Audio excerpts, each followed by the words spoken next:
Face reality, people. Movies are dead. Games are dead. Narrative? Dead. Media is nothing but neural trigger response and viral conditioning. Wait, what are you two talking about? Okay. Just watched Godzilla -1 for a second fucking time. I understand. I thought the person who commented me, I'm like, all this was in here, and I missed all that.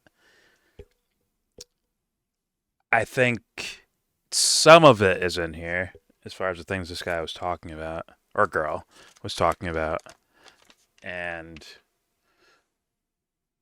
I don't think they're like some superbly well executed thing. I'm still kind of walking away the same.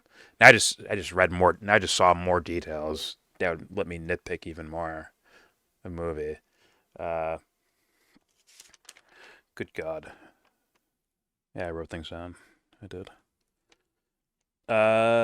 Let's go with the most important thing, which is the thing that this person claims I missed out on, which is the themes. The themes or symbolism or metaphors or whatever the fuck's about this movie. And one of their lines that they say, let me read it, let me quote it. This is the one that they brought to me. Theme of finding purpose in a world full of suffering. Now, in my mind, that's almost default when you have, well, in this genre period where you have giant monster bad guy, protagonist or hero or whatever the fuck we see the movie, a lot of the movie through their eyes. And obviously you can't just leave them,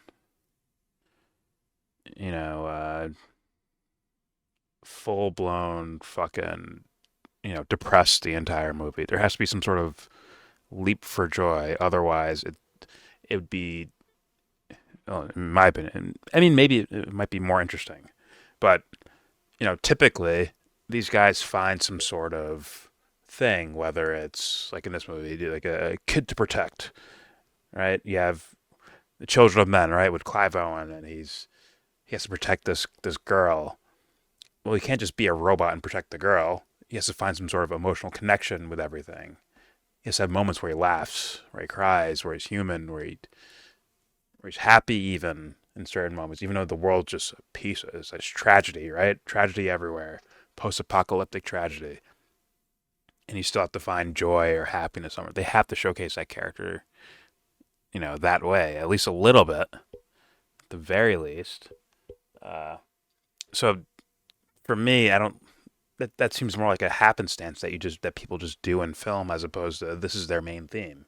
Their main theme was more political, but missing the fucking the big dick in the room political narrative, right? They cover the narrative about like in regards to the Japanese government and how they right. It's a different culture. I don't know their culture, but I guess those motherfuckers were treated horribly.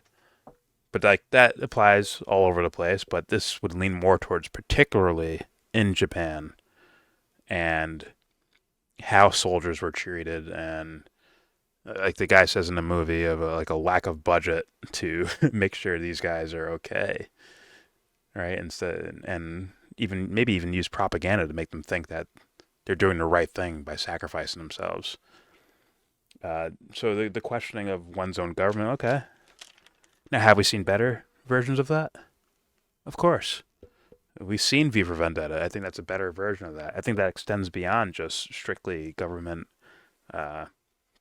critiquing one's own government.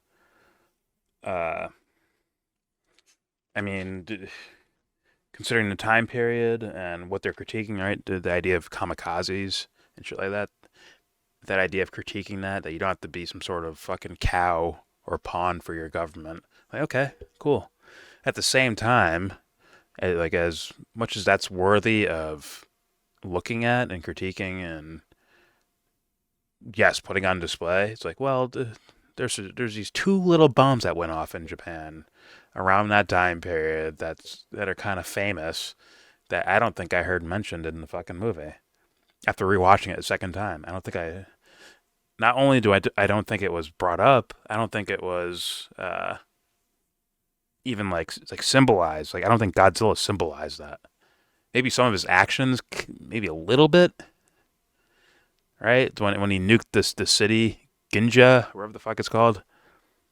When he shot his laser beam from his mouth and nuked the fucking city. Like I guess that can kind of apply to that, but I think Godzilla does so many things in the movie that you can't just isolate it to Godzilla being a symbol for Hiroshima and Nagasaki. So it's like, there's your big dick that's in the room, but no one's talking about it.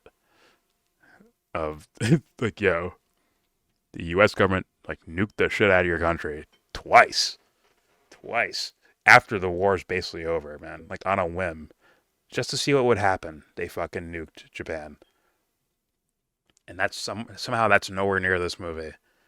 I figured that'd be like a much bigger theme or idea in it, but no, I guess not. There were 3 nukes, by the way, but 3? What? but the third one, like they surrendered before we dropped the third one. Oh, okay. Yeah, we had it ready. Well, isn't it in that Oliver Stone documentary where he said like, what's the fucking president's name? You wanted to see what would happen. What was the guy's name, bro? Truman. Truman was like, yeah, I want to see what these fucking things do. Like that's the way Oliver Stone like painted it. Like he was like, well, what'll happen? Like, let's see what it does. And they dropped 2 of them. It's like, I don't know. I think I blinked during that one. Can we try again? Shoot another one over. It's like, if that's even remotely true, like, good God. I don't think that's true, but even like just to think, okay, we saw what 2 did, and we're still gonna do it again. Like after it's basically over, which means like it kind of does make that like sound kind of true. Like it sounds pretty. I don't know if it's Truman on his own, like I'm the one who decides this type of thing. But I'm saying like it's definitely the government possibly experimenting like what this does on humans. Possibly, very possibly. Because there was the war was like already like Japan was already fucked. Yeah. And then we're shooting these nukes anyways. It's like, come on, bruh. Nukes and napalm on the cities. Yeah. I mean, there's some obvious cinematic flubs that, granted, you can suspend things with your disbelief, but I think they were kind of glaring, right? They're noteworthy of some of the plot protections of these characters. We're kind of kind of off. I don't know. Certain things like the timing of certain events where like it just happens to happen to protect one of the characters, or sizing and scaling of this thing. The one that stands out is the girl when she's hanging onto the train as all right, Godzilla bites the train, right? She's inside one of the train cars. She's hanging on like a pole from the train car, one of the ones closest to his mouth, right? She's kind of next to Godzilla's mouth as he's holding his train in his mouth. And right, and how tall is Godzilla in this movie? He's ginormous, right? He's like skyscraper size, right? So we see the girl's perspective. She looks down, and it looks like a mile up, right? She's like dumb, like she's so far away, like she's super high in the air, right? But then when she lets go and actually falls into the water, it's like 1, 2, splash. Like, wait a minute. That's an eyesore, man. Like, clearly you were way higher up before, but no human would survive that, and we need to protect you. So we kind of change the scales and proportions of what's happening here, so that this character, it makes it more believable that the character survived it. Okay. Also, the Godzilla nuclear blast when he fucking fires his laser beam into the city and like basically blows it up, and she pushes our main character into like a corner behind a concrete wall of a building, and he's basically unscathed. But everyone else gets fucking like nuked the hell, and she gets like blown away, bro. This nuke hits her right in the fucking face. This dude's safe because he's 2 feet behind, like 2 feet next to her, but behind like a cement wall, and that's it. Like it's like, come on, man. So she blocked it with her face. I don't know. She rode the wave, man. That's my best explanation. She rolled with it. She rolled with the punch, and it kept her alive, I guess, till the end of the movie, where she looks absolutely pristine and beautiful and shit. But it has like a eye patch or a. Like, I get it. If you want to, like, I get it. That'd be nitpicking, but it's like, it's not so much nitpicking when you're working in the realm of what someone's calling a masterpiece or a really good movie, right? They stand out. Like, clearly you did all that to create a dramatic scene where the main characters have some sort of dealing with each other that can put some meaning of something like sacrifice or love or whatever. So it's like a canned experience. It's canned tension. It's comes off as, to me, an eyesore. What else we got here? The plan to kill Godzilla. It's like the initial plan by the scientist dude. It's like, yo, we'll put these tank things. We'll trap them in these tank things, and it'll shoot bubbles out, and it'll pull him to the ocean floor. That's where he'll die from the compression of, like, because he's so far beneath the water that he'll get crushed by it, right?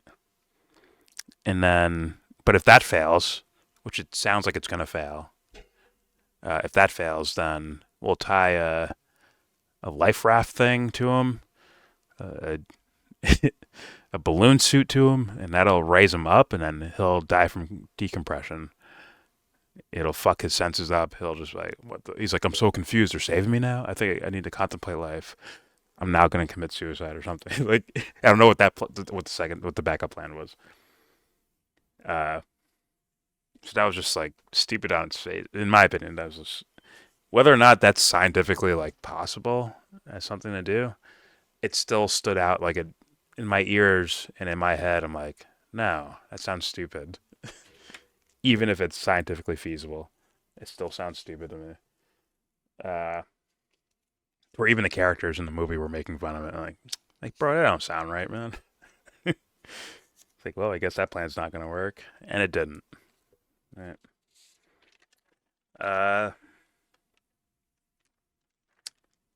So okay, the person that commented to me that got me to rewatch this, basically. The themes that you're talking about of finding purpose in a suffering world, I don't think are nearly explored enough. I think it's dribbled down to a very basic thing, like a basic way of telling that type of story. I don't think it's the main theme at all. I think the politics are more of the main theme, and I think the politics in the movie are lackluster. I think they're lacking. I can't even call this movie, like, I think I said this in the first time reviewing this. I can't even call this anti-war. Like, I don't even think they put their necks on the line to that extent, right? Because they're all for Godzilla getting a plane full of bombs into his mouth and blowing up. Godzilla representing, like, something like, the tragedy of war or whatever the fuck, man, some sort of war force in the world.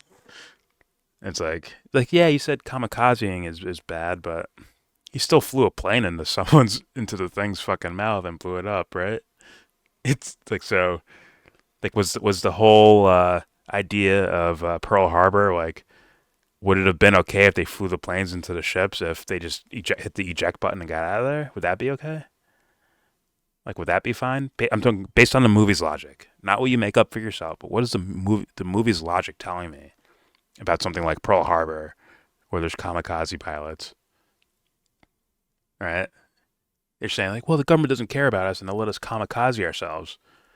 Like, yeah, but your idea as independent people was to do the same thing, except you hit an eject button. So you're still causing as much destruction as you can, just without the person inside the plane. So it's like, that's not really anti-war, is it? Unless I'm confusing their message here.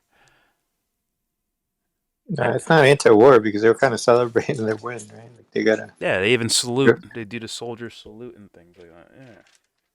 But I thought that would be part, like, so it's not even anti-war to where it's like putting its neck on the line is like taking a risk in that direction, right? It's just straight up like, well, kamikazing's bad. It's like, well, yeah, I agree. Okay. Our government wanted us to, like, they didn't even give us ejection buttons. So, like, fuck those assholes for doing that. But wait, are you telling me it would have been okay to fly planes into these Pearl Harbor ships, but just using an eject button, you're like, as long as the pilot doesn't die, right? But you're still bombing people. Isn't that bad? Isn't that the force you're supposed to be fighting of Godzilla? If Godzilla represents some sort of like force in nature, this concept of war or something like that, shouldn't you use different means than war itself to defeat it? Yeah, I'm just saying. Maybe find some way to get it to destroy itself. Maybe that'd be more interesting, like symbolic, metaphorical thing that I think would be more interesting. You know what? Give me another property. I'm taking over Star Wars. I'm taking over DC and Marvel. Just give me Godzilla too. Just add it to the list, and I'll fix it for you. Joking.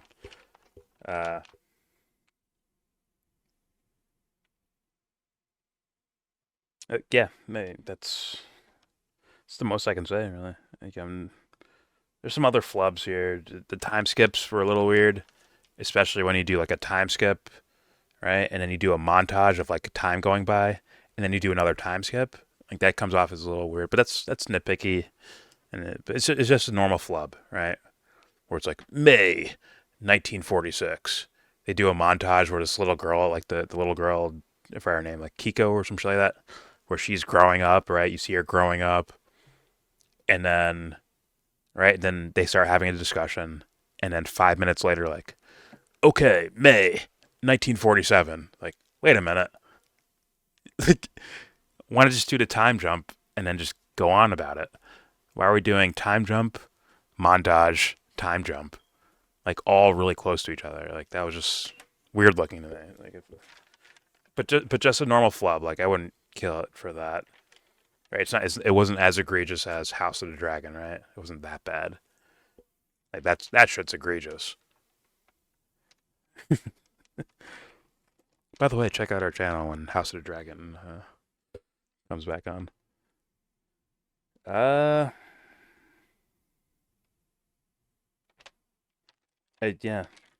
I'd love to know from the writers, without me looking it up. I want them to show me in the movie, like, what the fuck does Godzilla represent? Maybe it's something over my head and I need to go look it up, but I wish I had more of a blatant understanding of what Godzilla represented, if he represented anything, like other than like just a giant monster, right? If he represented something about society or the world, or how humans interact, or human nature, or something. I would love to have known what that was. I don't think it was blatant enough, but I took my guesses. Whatever. Yeah, I got. It is what it is. After watching this movie for a second time, I have more appreciation for the political narratives in here. So, for me personally, though, like, I'll give it a. It might end up lower. Like I don't remember what I gave it before. Either way, the way I feel right now, even if it's not even the same grade as what I gave it before or anywhere near it, like I don't care. Just how I feel right now after watching it. 7.2. 7.2, 7.3. Just too, for me, too bland. And that's not to take away, like, people can have an appreciation for the style of movie or the things that they see that I just don't see.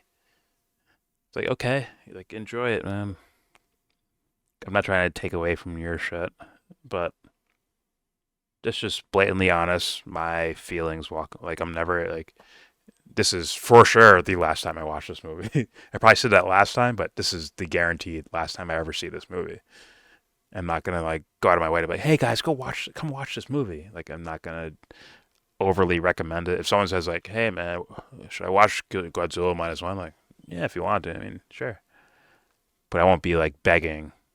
It won't be like, hey man, this movie, The Dark Knight, have you seen it? Yeah, go fucking see it right now. Put everything you're doing, put it down. Go watch this movie.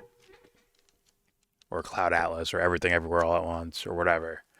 Like, those movies where I'd be begging people to watch them. Or Metric Music. Whatever. Alright, there you go. There's my second watching of Godzilla -1.